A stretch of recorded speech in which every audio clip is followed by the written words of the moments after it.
Before we begin our escapade today, I want to take a quick minute and acknowledge something. In my last video, which was all about Sweeney Todd, I talked about Stephen Sondheim and his ingenious work in creating a horror musical. Between the publication of that video and this one, on November 27th, 2021, Stephen Sondheim passed away at the age of 91. His passing meant a lot to me, and I still cannot properly process it, even after all these weeks. For someone who is in a corner of the world that is arguably without the magic of musicals, it's hard to describe how much the works of Stephen Sondheim, the genius, have touched me. I wouldn't be the person I am today if it wasn't for him. So I just wanted to say that I miss you, and I will remember you, Mr. Sondheim. Thank you for all that you did. Now, on with the show.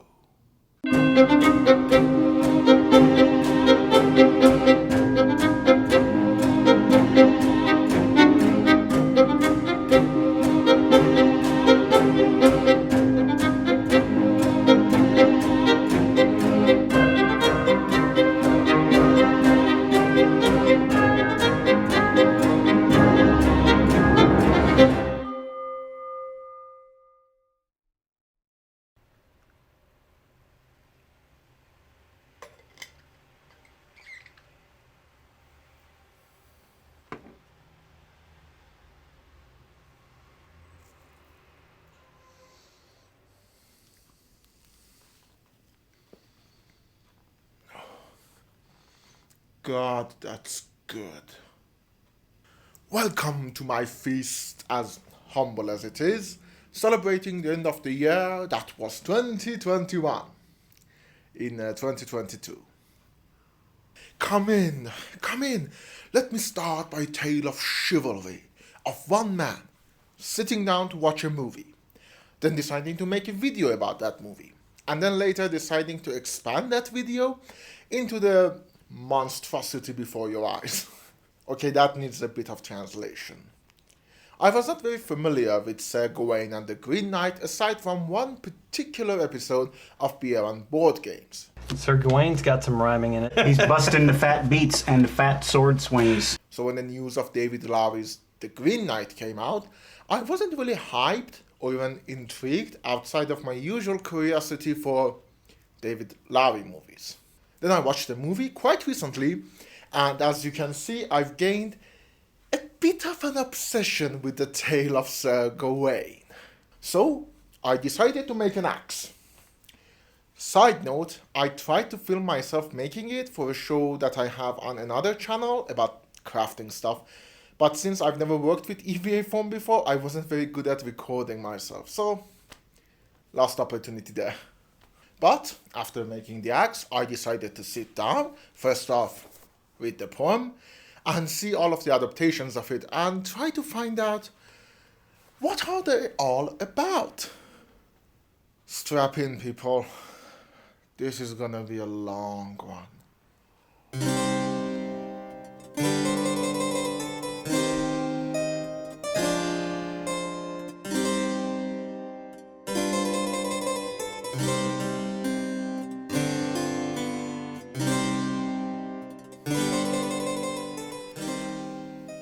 This will all make sense shortly. Trust me. In my American Gods video, I did discuss my personal philosophy regarding adaptation, and the short version of that is, I don't like comparing source material to the adapted piece if the change's medium is drastic enough. For example, from written text to motion picture. So I don't really like to talk about the loyalty of a movie to the poem, but since many of the movies we're gonna discuss do use the poem as the baseline, it saves a lot of time for me, and for you, to go through the story of the poem at least once. The poem was written by a poet, sadly lost to time, in the late 14th century. It was written in Middle English, and I don't know if it's obvious or not, but I don't really speak or read Middle English. I barely speak or read Modern English. There has been a number of verse translations, one of the more notable ones being done by J.R.R. Tolkien, but the one I got is done by Simon Armitage. Now, I will get to him down the road, but from my understanding, his translation is not a word-for-word translation of the poem, and he adds his own embellishments to it. I didn't really see any problems with that. I understood the tale, and even though sometimes some words felt out of place, I still didn't feel like I was booted out of the poem. Before I get to the story, I know this is a very old poem and the word spoiler alert may not make any sense in this context, but at the same time I didn't know anything about this poem back in August, and so I understand if you don't want to know what happens in it and experience it for yourself.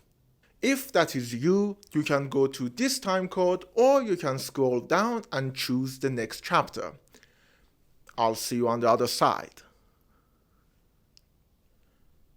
Okay, well now that they're gone, we can discuss my theory that the Green Knight is in fact Santa Claus. I have proof. I can prove it to you right here, right now. So our story begins in Christmas time in Camelot. Camelot! Now say it with pride and joy. Camelot! Camelot! Yes, Camelot. My boy. Where once it never rained till after sundown. By 8 a.m. the morning fog had blown.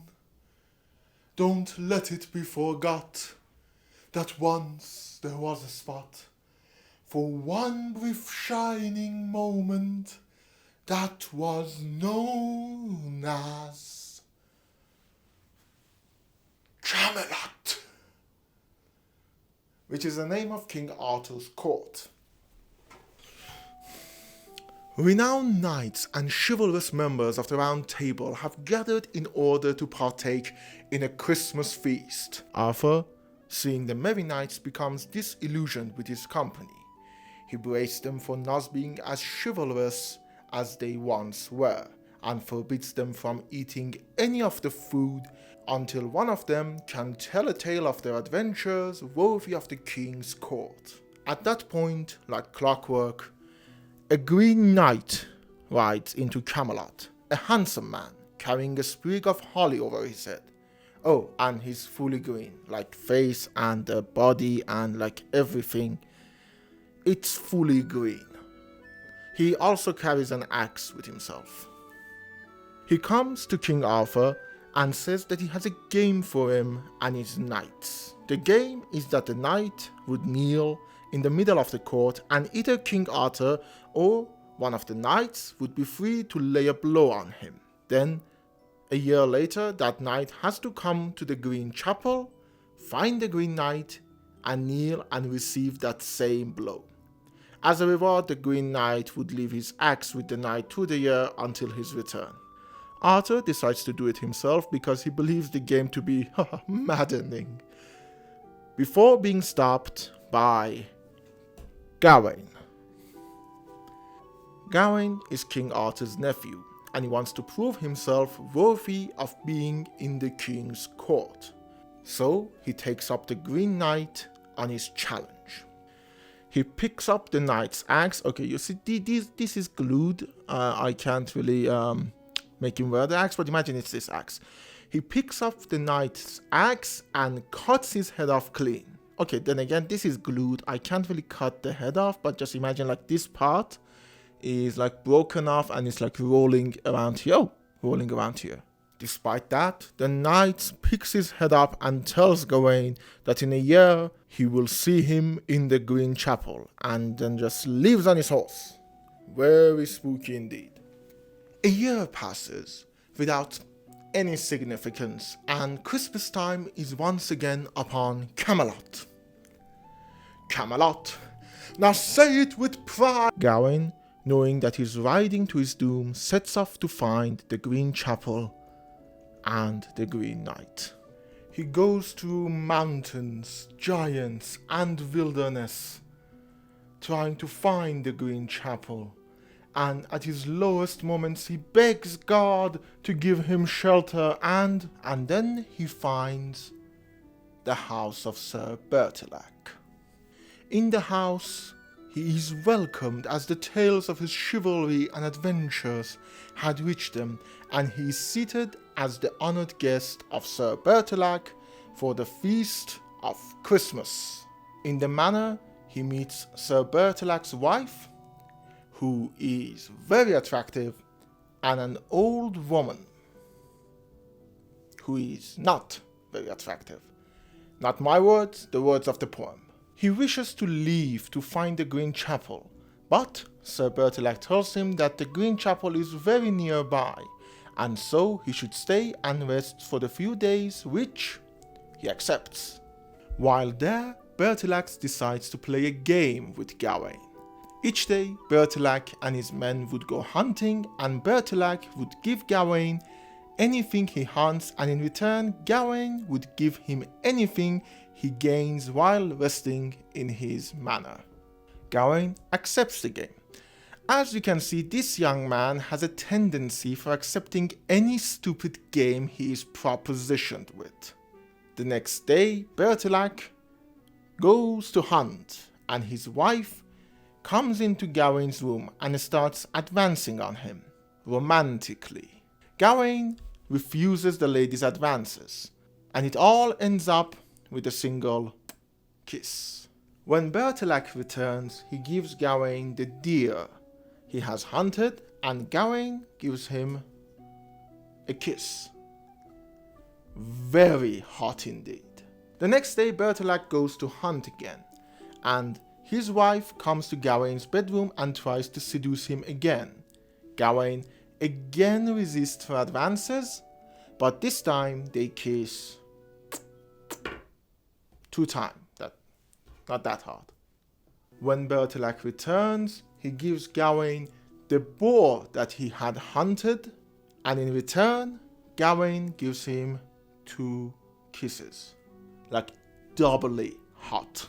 The next day, Bertilac goes to hunt once more, and his wife comes to Gawain's bedroom to seduce him again, because she's really bad at accepting no for an answer.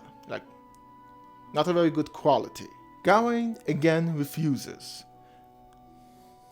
Gawain again refuses to give in to her seductions, but this time the lady tells him that he should get her ring. Gawain says no. The lady, just wanting to hear yes one goddamn time, gives Gawain her green girdle.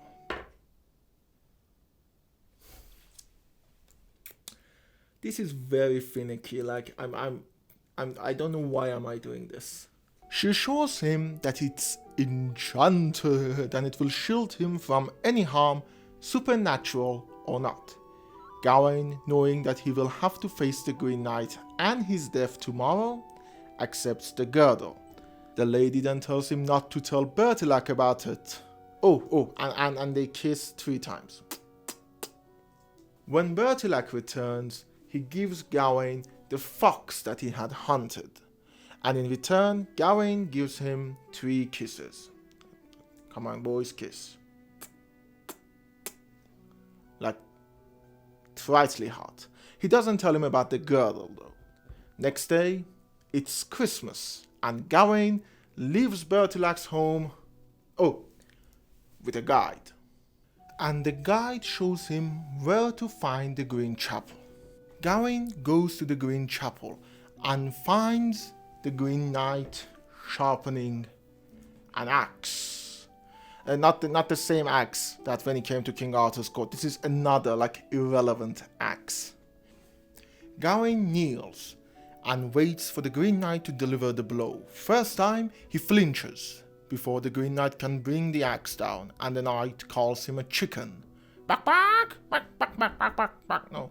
The second time, the Green Knight brings the axe down, but doesn't hit Gawain to sort of test if he was going to flinch. The third time, the Green Knight brings the axe down and makes a tiny cut on Gawain's neck. Oh, come on. Yeah. Then the Green Knight considers the game done.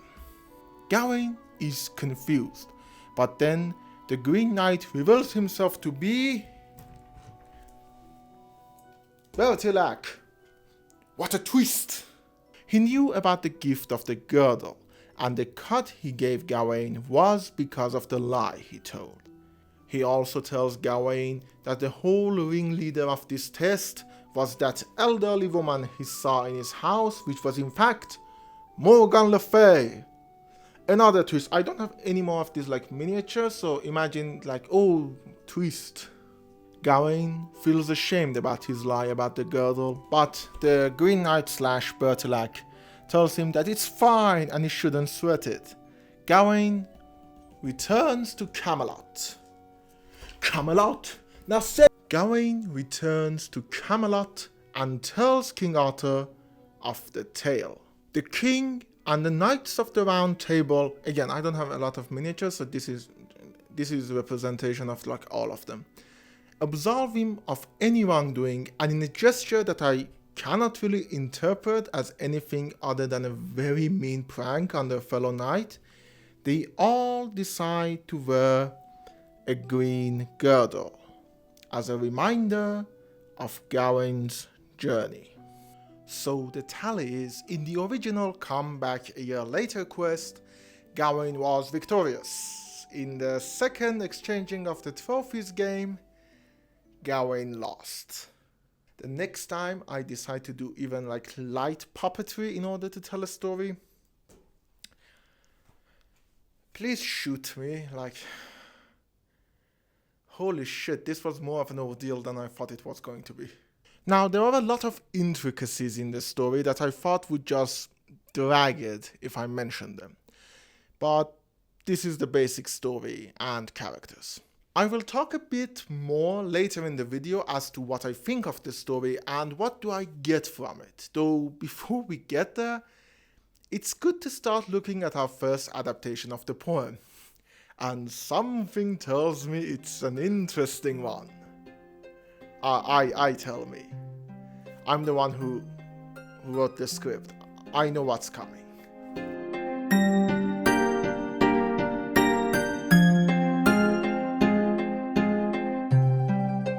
The first screen adaptation of the poem was done by Stephen Weeks in 1973. The adaptation, creatively named Gawain and the Green Knight, was a low-budget medieval fantasy movie that took inspiration from the poem, but it added some major changes that not only managed to muddle the message of the poem, it altered the whole idea of it.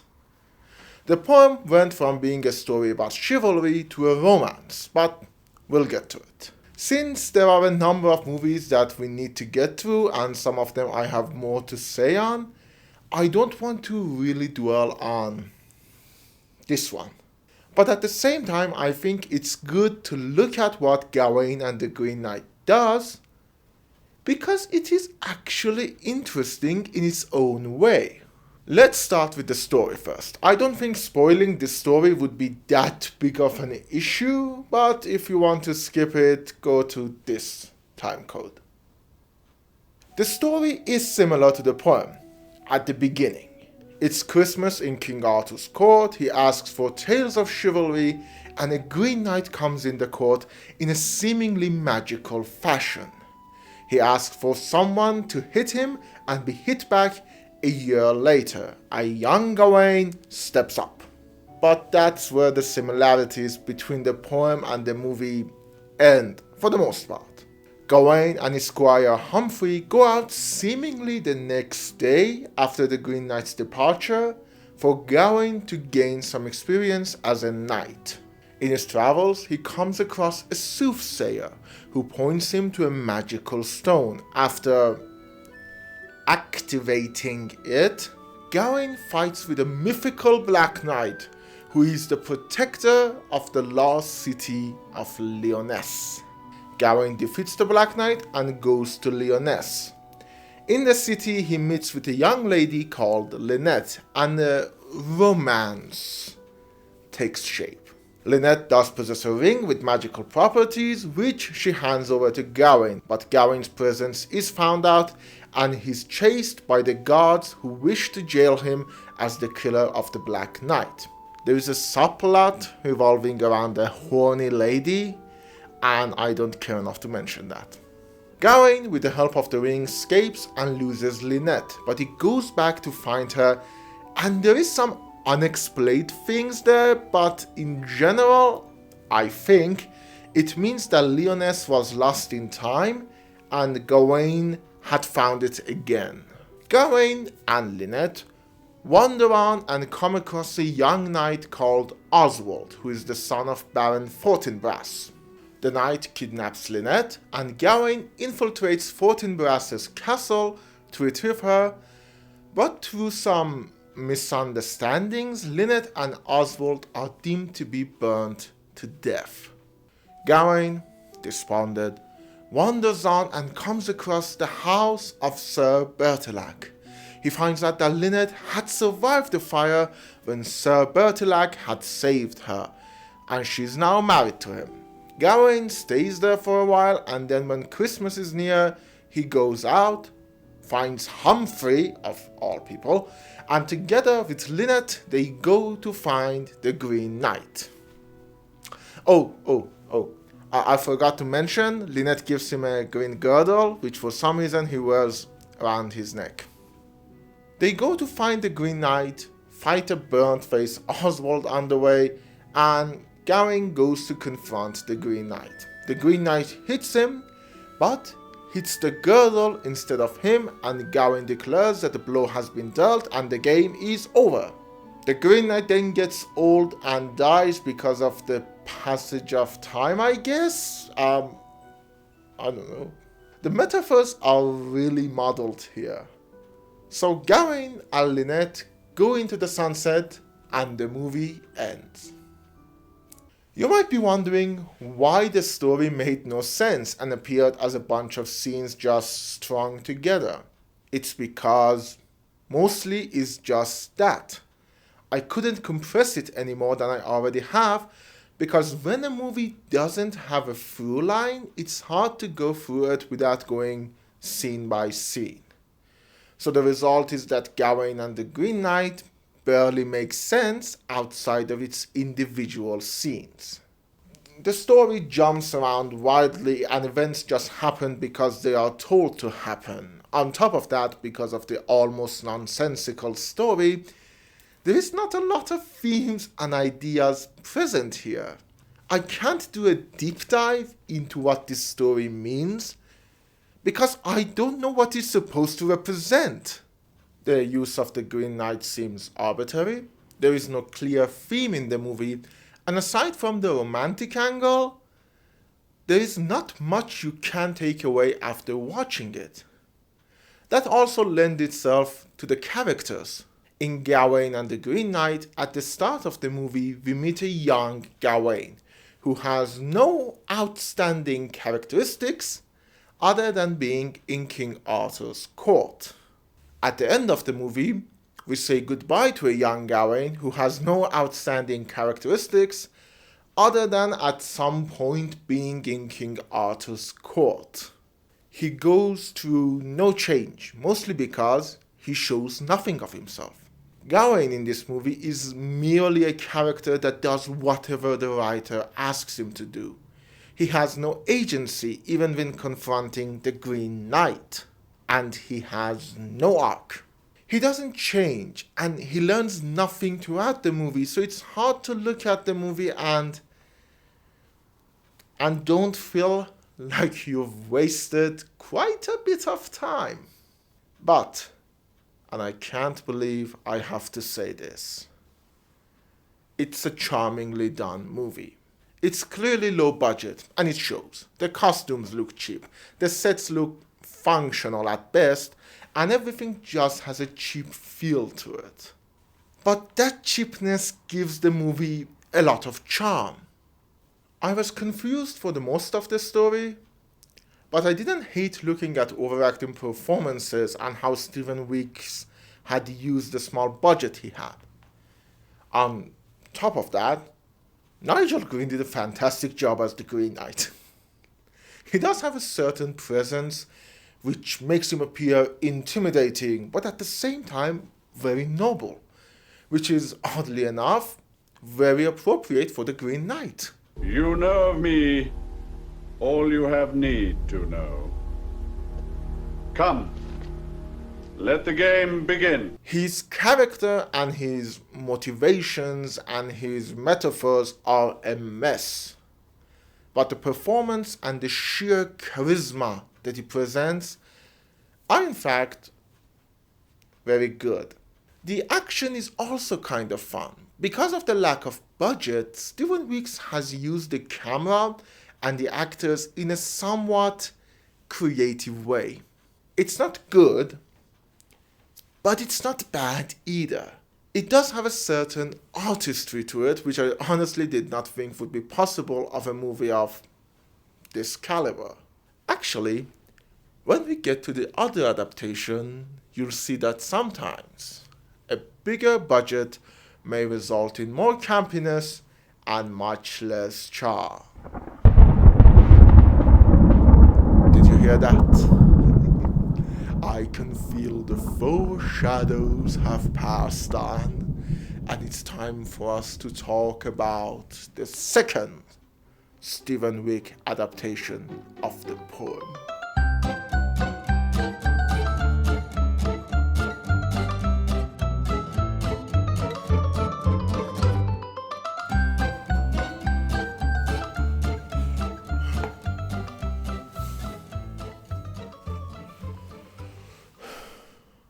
Nearly 11 years later, Stephen Weeks decided to create a second adaptation of the poem, this time called Sword of the Valiant, The Legend of Sir Gawain and the Green Knight.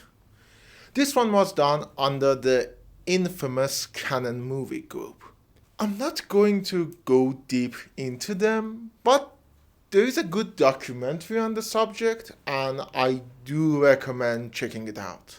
In short, Canon was famous, or better said, infamous, for being an incredibly prominent purveyor of B-movies. They knew how to create something campy, and they knew how to make it marketable. The story of American B-movies in the 1980s is an intriguing one, and I hope to do a whole video on it someday. But just know that Canon was a brand at that point. And that brand stood for many things, but quality was not one of them. Let's not get ahead of ourselves though. First, the story again. This movie really shouldn't be that high up on your list, but if you don't want to have it spoiled, you can go to this time code. Now, the story is similar to the poem at the beginning. It's Christmas in King Arthur's court. He asks for tales of chivalry, and a Green Knight comes in the court in a seemingly magical fashion. He asks for someone to hit him and be hit back a year later, and young Gawain steps up. But that's where the similarities between the poem and the movie end, for the most part. Gawain and his squire Humphrey go out seemingly the next day. After... This is feeling very familiar. Yes, for better or for worse, Stephen Weeks decided to remake his 1973 movie for Canon and took the story almost beat by beat. I'm saying almost because this is where things get interesting. Imagine you are a writer and you've written a piece of story. Your story has been criticized for appearing nonsensical and for lacking themes. Usually in that case, you'd go back to the drawing board and you try to reconstruct your story into something more coherent and maybe adding a few thematic elements to it. But that's because you're not Stephen Weeks. For Sword of the Valiant, he just tried cramming themes into his already existing story. The Green Knight appears and now adds a riddle to the equation. Where life is emptiness, gladness. Where life is darkness, fire. Where life is golden, sorrow. Where life is lost, wisdom. The riddle is an obvious way for the story to appear more mature than its predecessor, but that's only in appearance. The rest of the story still suffers from the exact same problems that plagued Gawain and the Green Knight. Our characters are still not developed at all. The story still is lacking a connective tissue of sorts, and scenes just appear out of nowhere. And whatever metaphor the movie is trying to go for is still incredibly muddled and cannot be understood. The added stuff doesn't really help the story. They're just patchworks to make it look better, and ultimately, they fail. The story did not work the first time, and it did not work the second time either. But what about the technical aspects of it? I did praise Gawain and the Green Knight for being charming and somewhat creative. Did that charm and creativity lend itself to Sword of the Valiant? Not really. Let's first talk about the biggest elephant in the room.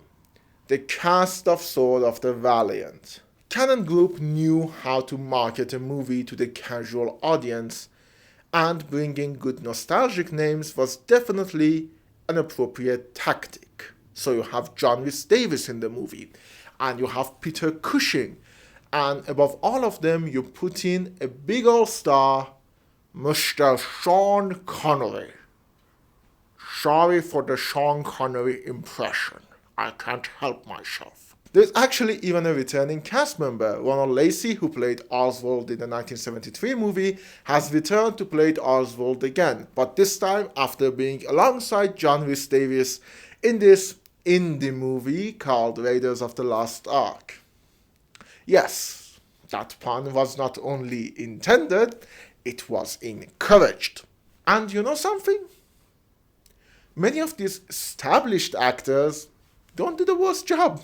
Sean Connery is clearly having fun with the movie, but since his character is more jovial than Nigel Green's stoic performance, it still manages to make the Green Knight into an intriguing character. He is truly the saving grace of this movie. It's fun to see him act, and it's fun to see him say those overtly dramatic lines while showing off his chest. Who's going to deal me my blow? The same is also true for many of the other actors. Cushing doesn't care. He's barely in the movie. But he still manages to be his conniving self and does it with ease. The problem, though, resides in Miles O'Keefe. This is kind of a shameless plug, but bear with me for a second. Back in December, my friend and I recorded an episode of our podcast, Wait, I've Seen It Before, and we discussed this movie in it. For better understanding of the impact Miles O'Keefe had left on us, I think I can give you a taste of that episode. First of all, let's talk about the acting prowess of Mr. Miles O'Keefe. He is literally the worst hero I've ever seen in my life. What about the wig, man? What about the fucking wig? Look, actors are actors for a reason. It's because they can show us Emotions? some emotions, some sort of, agency. I do urge you to listen to the whole thing, and there will be a link in it in the description. But the movie clearly has a better budget than Gawain and the Green Knight, so how would Stephen Weeks use it to enhance the action? The difference between a campy movie and a charming one usually resides in sincerity. A smaller budget movie that uses camera tricks to be creative and doesn't show the lack of stunt doubles comes off as charming, because it's trying to be sincere. It wants you, the audience, to believe that these cheap action scenes are actually what are going on in the scene, and so you try to humor it. A bigger budget movie that lacks that sincerity comes off as campy, because it seems the movie is in on the joke of how cheap it looks and tries to brush it off as part of its charm. I don't mean campiness cannot be charming. I mean, at that point, you're not humoring the movie, you're being told what to expect of it. Now, I don't know for a fact if Sword of the Valiant is not trying to be sincere. I don't know Stephen Weeks or his intentions. Maybe the action scenes are trying to be as sincere as they can, but the movie doesn't treat the action as sincere. It doesn't try to hide the lack of stunts or how clunky they are. It shows them in all of its glory. And I mean, I can't be the only one seeing this, right? I honestly don't think Monty Python and the Holy Grail is the image you want to conjure if you're trying to be sincere. For that reason, I don't think Sword of the Valiant has as much staying power as Gawain and the Green Knight. Both movies are not very good, and Sword of the Valiant is definitely one that people will be inclined to check out. More because of the star power in it, and Canon's brand on it. But Gawain and the Green Knight feels like a sincere effort to tell an incredibly flawed story, while Sword of the Valiant mostly feels like another Canon Group movie. I guess cut, and I hope I didn't fuck it up by not noticing that the camera was shut off there for a second.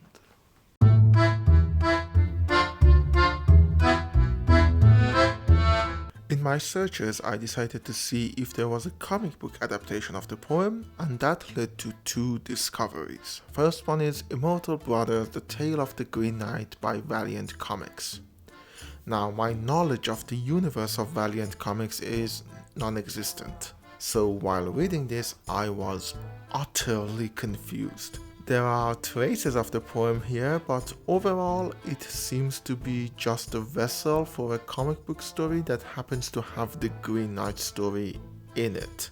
It's very confusing, but it's fairly well drawn. I liked some of the visuals very much, but I seriously don't know what the hell I just read. The other discovery was a straightforward graphic novel retelling of the poem by Emily Cheeseman. It's called Gawain and the Green Knight. As of the time of this recording, the comic is free to read online on Emily Cheeseman's website, and I will put a link to it in the description. It's fairly straightforward and it's a good retelling of the poem. I really like the art style too. I have a very soft spot for this mixture of simplistic and colorful style, and I think it works well with the fairy tale aspect of the poem. I do recommend checking it out. Now, speaking of straightforward adaptations of the poem,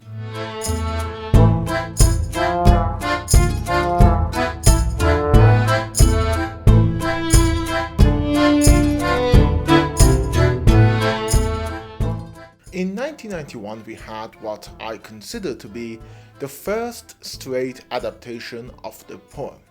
Though Stephen Weeks is certainly credited with having the first adaptation, I think this 1991 made-for-TV movie is the first true adaptation.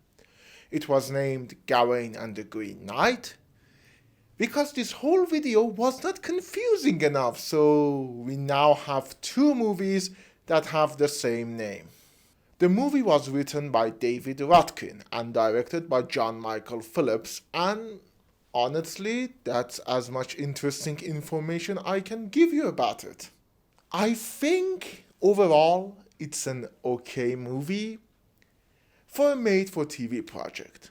TV movies are something of a dying breed nowadays, especially with the increase of streaming services, and I can tell you, as a fan of cinema and television, good fucking riddance. I don't think this is going to be something we miss for a long time.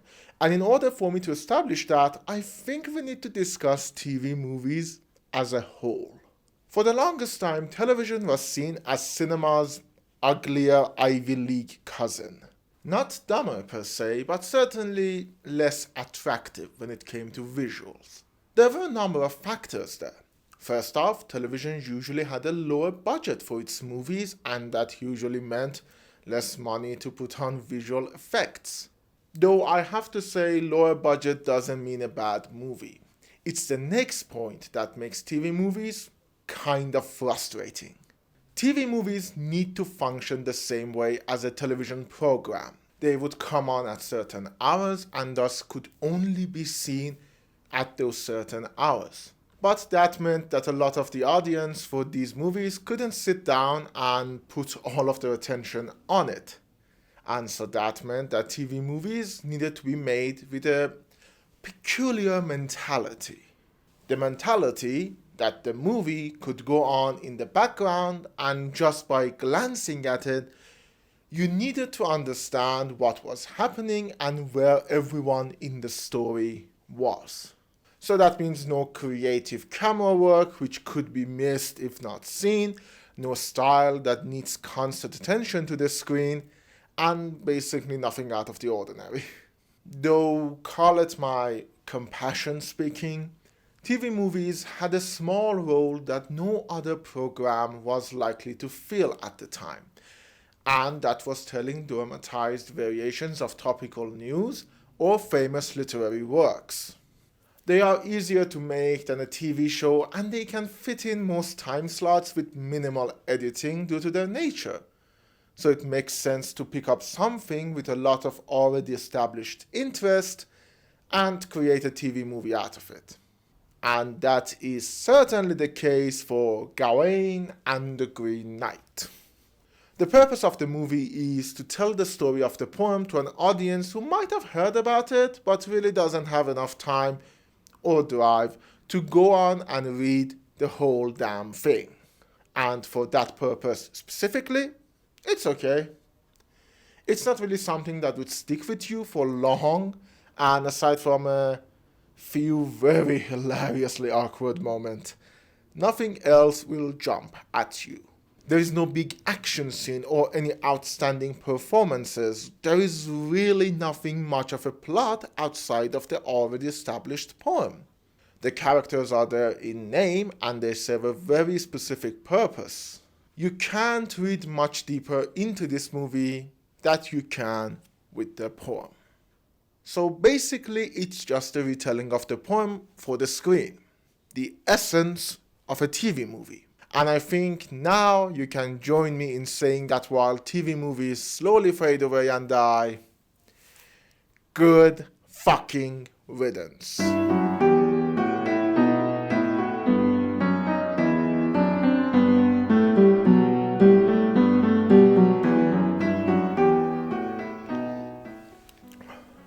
I'm green, dabba-dee, dabba-da, dabba-dee, dabba-da, dabba-dee, dabba-da.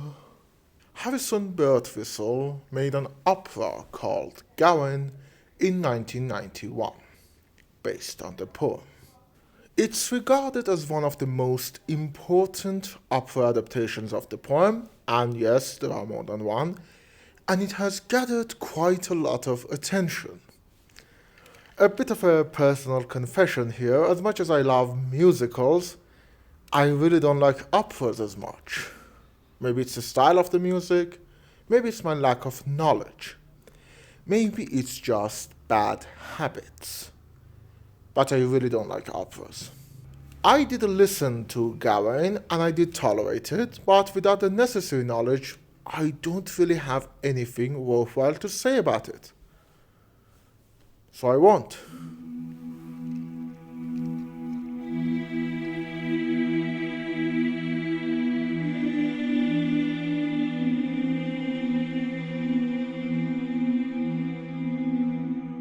This animated short is an award-winning, highly stylized telling of the poem, directed by Tim Fernee.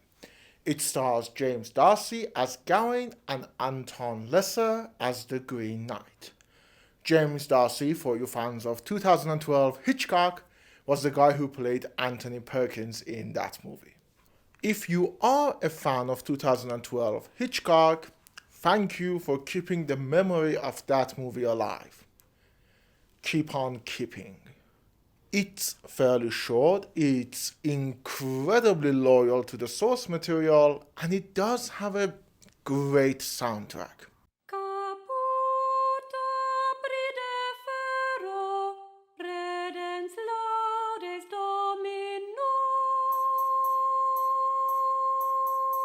I do recommend checking it out, and it's available on YouTube, so you will have an easy time tracking it down.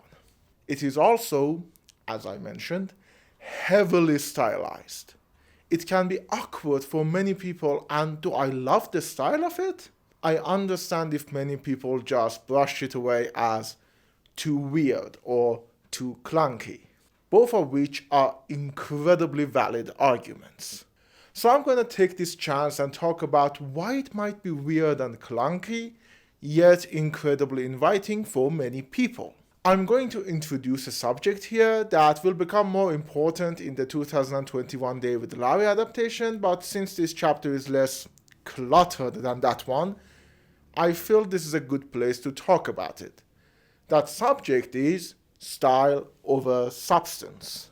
Now, this is an incredibly heavy subject, and I'm hoping in the near future to do a whole video dedicated to it, because there's a lot of misconception around it, and at the same time, not a lot of academic theories surrounding it.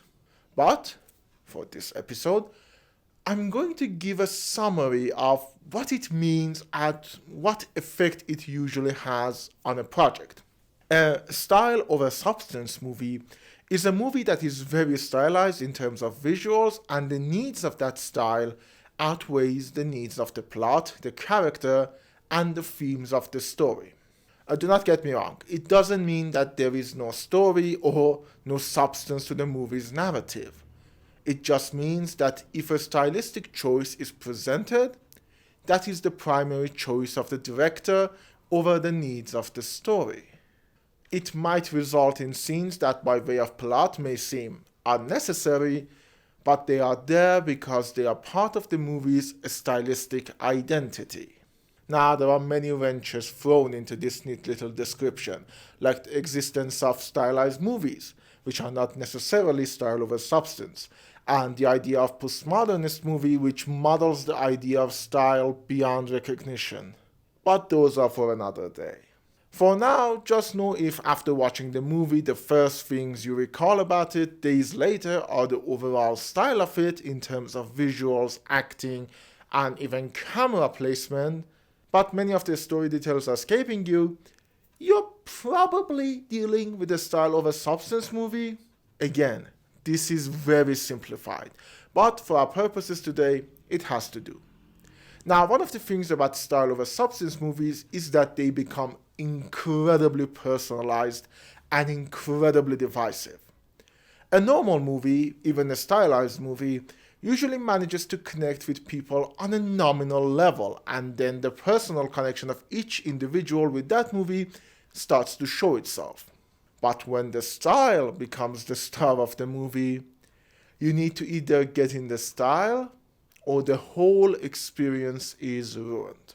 I'm sure you can imagine a number of movies and even directors whose style annoy you or push you away, and because of that, even if you don't have a problem with one of their movies, you're still not getting into them because of it. This is the case with this short animated movie too. The style it has chosen for its visuals are so integral to the movie's identity that you are either accepting that style, clunkiness and all, or you will reject it.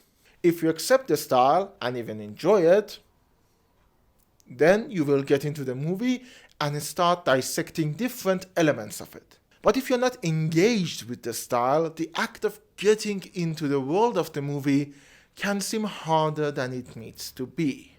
I, for one, really enjoyed the style that the animated show has chosen, and so I managed to connect with it and had an incredible time. But I understand why it can be a deterrent for many people who are not into this style. James D'Arcy was also in that one episode of Poirot. Whew. That was driving me nuts. What else was he in?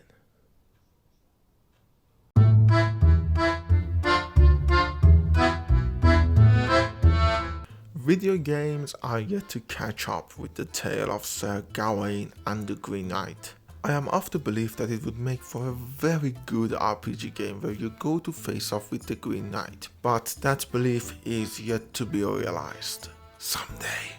Though there is actually a game called Camelot, Wrath of the Green Knight.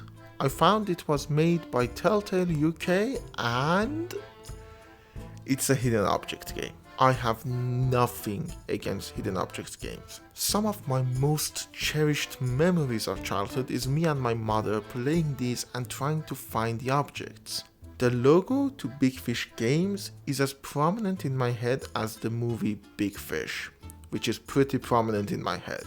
It's just not very exciting when the only game bearing the name of the Green Knight is a hidden object game. So, in order to keep things interesting, let's talk about the other half of the name of the poem.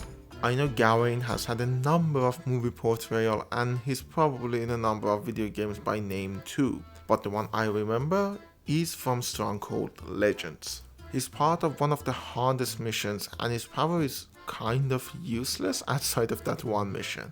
From all of the Knights of the Round Table, a few have managed to appear in the game and it's kind of cool that Gawain is one of them.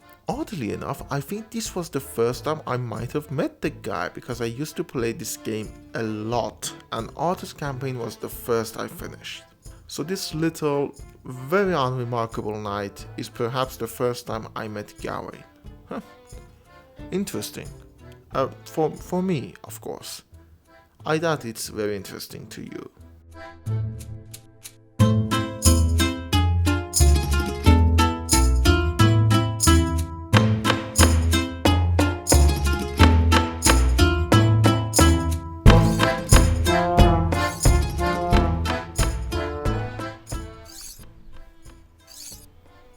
It's cold. It's very cold. I like cold. I love cold. This chapter of the video is both my most self-indulgent part of it and its least necessary part of it. I thought I'd take this time to talk about a documentary and an episode of a podcast about the poem and add a bit of a self-serving analysis to it. I want to talk about what the poem and this whole exercise meant to me, and this seems like the best place to put it. Sorry about the street there and there. I do understand that this might not be your cup of tea and the title of the chapter might be seen as irrelevant, so I'm going to go through the documentary and the podcast pretty fast and then start my reading into the poem. The documentary is a 2018 BBC 4 presented by Simon Armitage, the guy that, if you remember, did the verse translation of the version that I read. He goes through the journey that Gawain took and visits many places that might have been part of that journey and tries to sort of live through some of the experiences mentioned in the poem. It's a short documentary and not the worst one out there. It does have a nice narrative and the idea is very novel, but it's mostly surface level and it does require a pre-existing knowledge of the poem for a lot of the finer details. It doesn't really have much in terms of giving you a new outlook or discussing the poem. It's just nice visual that correspond with the poem itself. The episode of the podcast In Our Time also came out in 2018 and it also does have Simon Armitage in it. In the podcast, a number of academics discuss the poem from many different angles, including historical, lyrical, and metaphorical. The point about chivalry was it was an attempt to suggest that this hedonistic way of life that the warrior aristocracy of Western Europe led was nonetheless a vocation, that it was an ethical code, that it was something that God would smile upon and that could take you to heaven. And that really was riven with paradoxes that I think this poem takes some time gently to expose. It's actually quite an interesting listen, and it does give a good outlook if you are not familiar with the poem on an intimate level. But aside from that, it does feel like an educational program that helps you learn more stuff about the poem. I'm going to put a link to the podcast in the description. With these out of the way, I can indulge myself. I know you might find it boring or just are not interested in it, so you can go to this time code, or you can go to the description and choose the next chapter, which is about David Lowery's adaptation of the poem. The reason I put the documentary and the podcast in this chapter was that they actually do a decent job of trying to explain what the poem is about. Is it about chivalry? Is it about honesty? Or a mix of both? These are the questions that academics usually can answer much better. After listening to the podcast, for example, I realized the peculiar thing about how in this poem the idea of inside, which was usually seen as a safe space, is brought under question because in the poem, the inside is where Gawain meets his second test. I'm not kidding, it's fucking cold. Like, really cold. 63 degrees. This is the only time you're gonna see me doing something hot out of this. These are interesting, and honestly, I have nothing more to add to them because I am not an academic. I couldn't even read the Middle English part of the poem, and I relied heavily on the verse translation by Simon Armitage. So my questions of the poem become more personal. It's a mixture of what the poem has given me and what all of the adaptations that we talked about and one that we will talk about gave me. I want to know who is the Green Knight, what are the importance and the significance of his test for King Arthur, and what does Gawain gain or lose by going through the journey? It's so noisy out here. Let's start with the simplest one. Who is the Green Knight?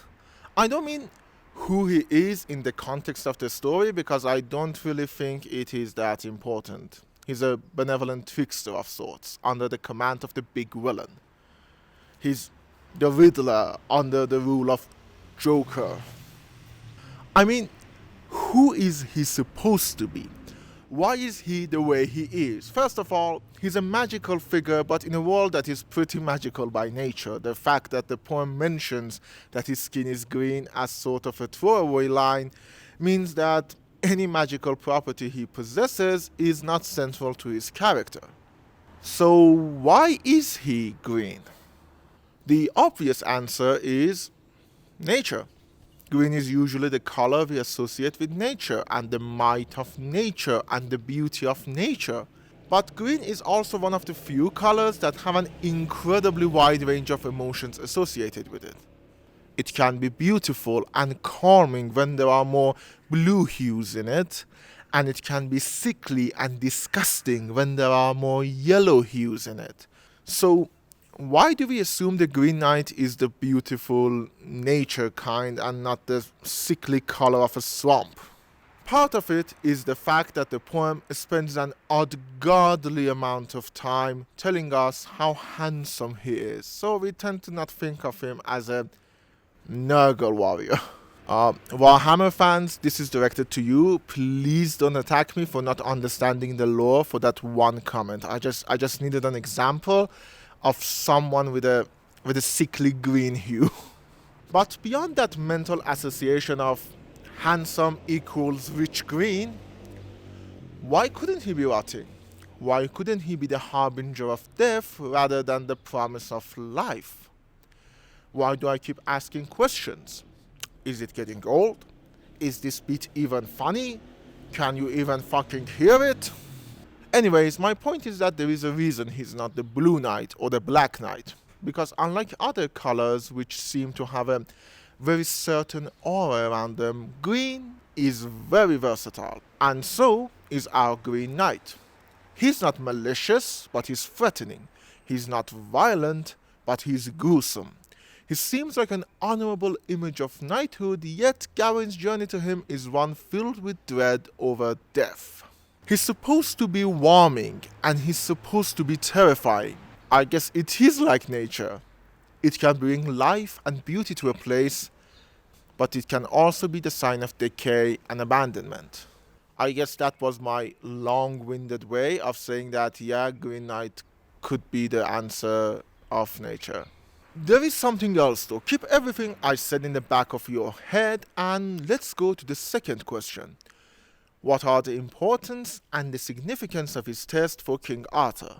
Remember, the test was not designed for Gawain, it was designed for any knight who would take it, but it was addressed to Arthur himself. The test is kind of interesting in its own rights, but here I want to try and understand why it was addressed to Arthur and his knights. It works on a couple of levels. First of all, as it does go down in the poem, it tries to work on the hubris of the knights. They live in the world of dragons and giants, yet they believe if they cut off the head of a magical being, they are safe. They have become comfortable in their life as a knight and they think they know the answer to all of the quests that are laid in front of them. So remember that the Green Knight is supposed to be nature and add this aspect to it. I think Arthur's court doesn't just represent the head of the state or the monarchy. It's a stand-in for the actual humanity there. Nature walks in, asking for a game from people who think they know the answer, and then gives them something more to fear and to think about. While humans get comfortable, nature doesn't stop for them, and nature doesn't become comfortable for them.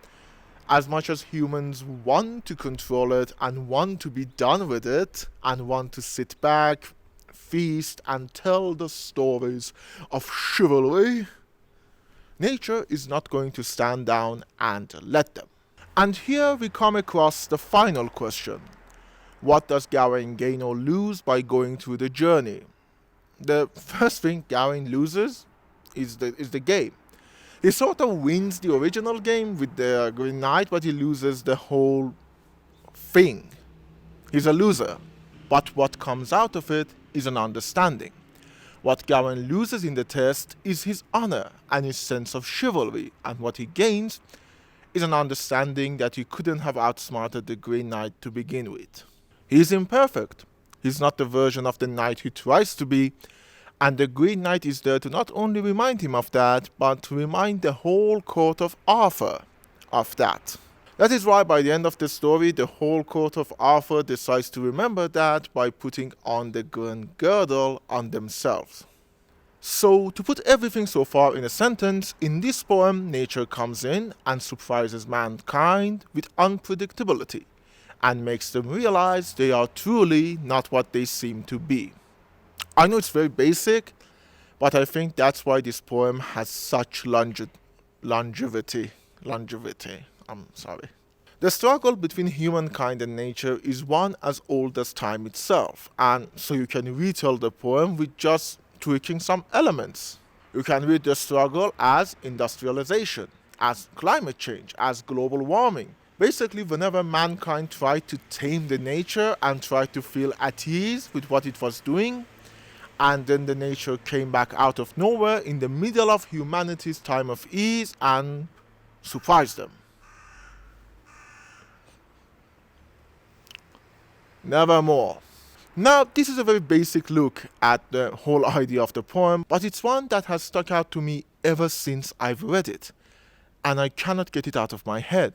Despite many other readings of the poem that focus on a lot of interpersonal relations in the story and the character of Gawain, while I was reading the poem, the nature allegory never left my head. It was always there, despite the poem itself not really being about nature or the man's conflict with it. Now, that is not the same for every adaptation of it. The Stephen Wick's adaptation of the poem really doesn't have much of a theme because of how disjointed it is, and by adding a meaningless romance in the mix, you can't read much into it other than, I guess, love conquers all. The TV movie goes harder into the idea of chivalry and honor. It tries to frame the story as a big test, and even though there are lines there alluding to nature, the much of the movie is more interested in the idea of how Gawain's band to chivalry is the most important virtue that he has. The animated short is probably the closest reading to what I had so far, and that comes from the intense loyalty it has to the source material, so the readings are pretty similar in that regard. Then there is the David Lowery version. Now, for that one, We need to first talk about the movie. There is a chance none of this is usable because, I mean, for God's sake, I live in a busy street and there are a number of vehicles just going around like crazy. It sucks, honestly. Let's see how good it is. There's a chance you might never see this, and I don't think I can redo this part, so I'll probably just do a voiceover for this section. But we'll see. We'll see.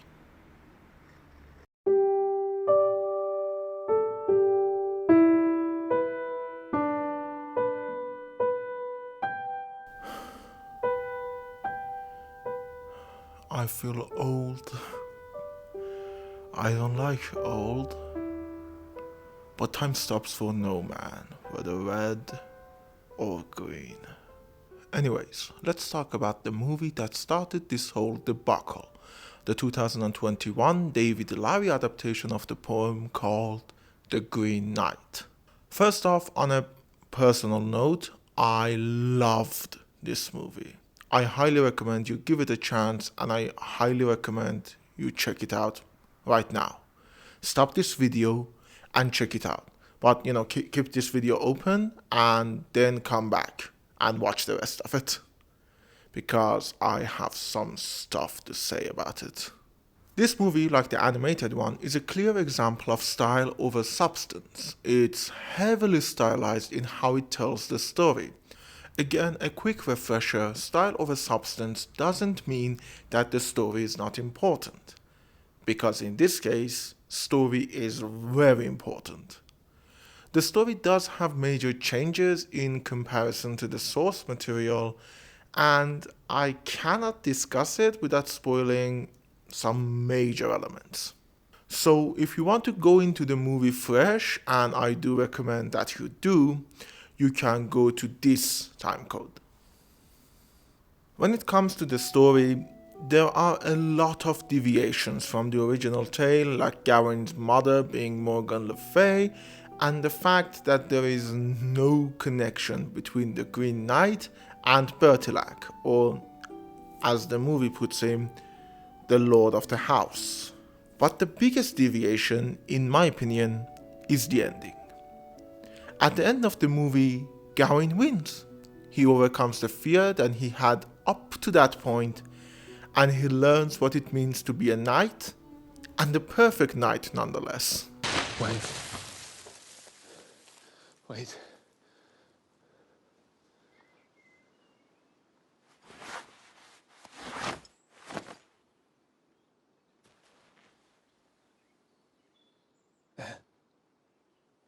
Now I'm ready. At the very last second, he does what he was supposed to do. The journey he goes through doesn't take him as a valiant knight who learns to be imperfect, but as an imperfect individual who learns to be a valiant knight.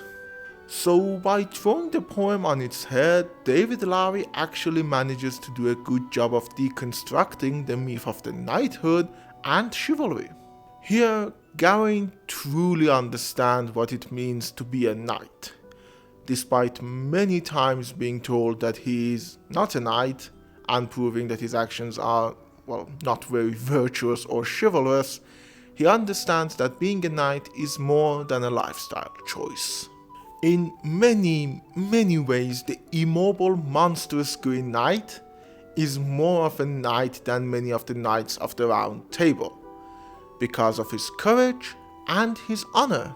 So Gawain realizes what he really wants by touting that he wants to be a knight, and that is where the beauty of the story resides. Unlike all other adaptations of the poem, The Green Knight is a very personal story. Do not get me wrong, this is an epic medieval fantasy movie, but it gives you so much about the character of Gawain that is honestly absent from the source and everything that has been made about it. Here, Gawain has more of an agency other than just doing the test because he's bound to it. The movie even questions the idea of why would Gawain do this test, and it's not just out of a higher obligation. Gawain is a character with his own set of motivations, shortcomings, and desires. So because of that, you can put the idea of chivalry and knighthood that the story is so eager to present under a magnifying glass and see if they hold up. What constitutes a good knight? At the end of the day, it seems to be willing and courageous enough to get harmed rather than causing it.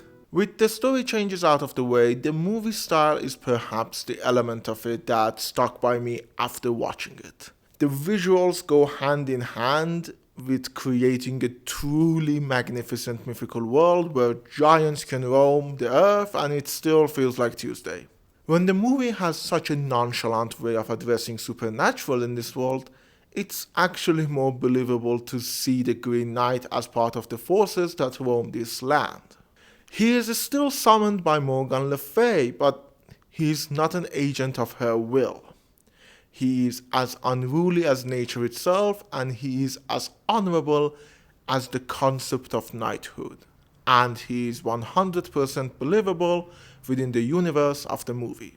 I do recommend checking the movie out. It's a great work of art, and honestly, between all of the adaptations we talked about so far, it's been the most thought-provoking and the most nuanced view of the poem. Actually, the same podcast episode I mentioned back in the Sword of the Valiant part is about this movie as well, and there you can see me and my friend go at the movie from another perspective that is not merely limited to knighthood and the idea of the Green Knight.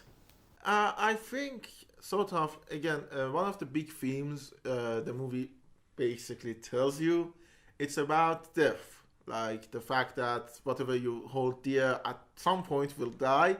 Again, you can find the link for the episode in the description. Before going forward, I want to do a bit of rambling about some things that went through my head. First of all, Dev Patel is weirdly reminiscent of late Christopher Lee in this movie.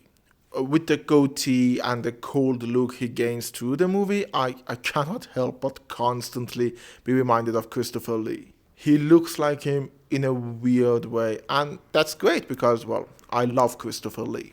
But let's just say my feelings toward Dev Patel in this movie were very, very complicated. The other thing, the way the movie highlights Excalibur was kind of cool. I do have a soft spot for Arthurian movies, and to see that Excalibur is seen as a big deal in this movie brought a bit of warmth to my heart. Actually, the whole scene can bring up another way to look at the movie, and that is by looking at Gawain as the sole heir of the King Arthur's throne. I'm not going to do that here, because that is not the purpose of this video, but just saying it would be a good reading of the movie. So, feel free to read it like that. With David Lowery's The Green Knight, I got into the whole idea of trying to understand this poem and trying to understand why it got under my skin the way it did. The fact that it was a style over substance movie with a style that I managed to relate to did help immensely.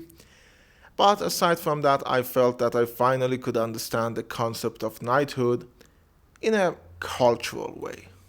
I know knighthood is mostly a political concept in the medieval times, but the idea of knights being this beacon of chivalry in many stories finally made sense to me. In other words, I think David Lowery's rendition of the Sir Gawain and the Green Knight poem is trying to unravel what intrigued an old Alonso Quijana to pick up the helmet and become Don Quixote. Yeah, I know. I brought him up again. Sue me.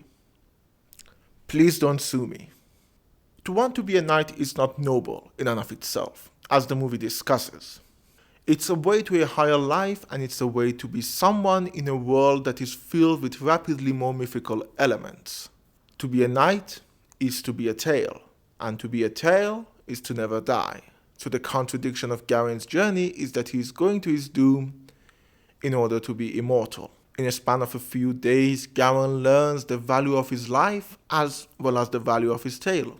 To want to be a knight is not noble, but to want to be a knight of King Arthur cannot happen without some form of nobility. In a vast mythical world, you need to be as mythical. You can reap in the riches of knighthood and cheat death, but you cannot escape the Green Knight when he comes for you. even if all you ever need in life is the girl. Got my tweed pressed, got my best vest. All I need now is the girl.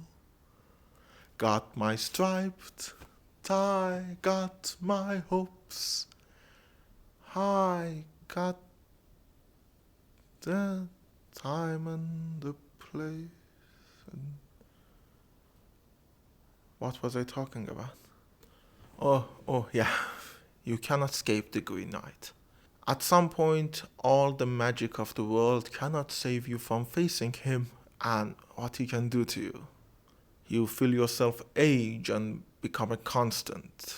You get used to facing the mirror and you don't change it. So perhaps it's good to play about while you wait your year to go and see him. Sing, dance, fight, and maybe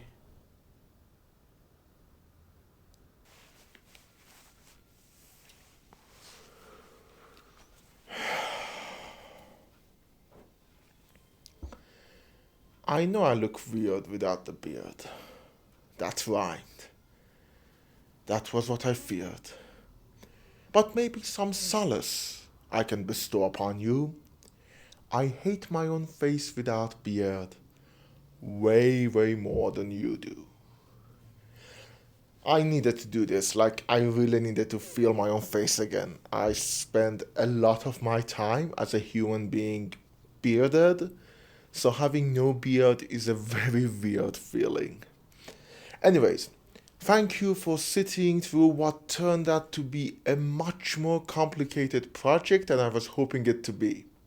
I originally was planning for this video to come out at the end of 2021, and when I missed that deadline because of the props and computer problems and also writing the script, I was very much ready to postpone the whole project for the end of 2022. But I talked with a few friends about it and put it to a vote, and the general consensus was that it would be okay if the video comes out in early-ish 2022 and still have the hype of David Lowery's movie behind it.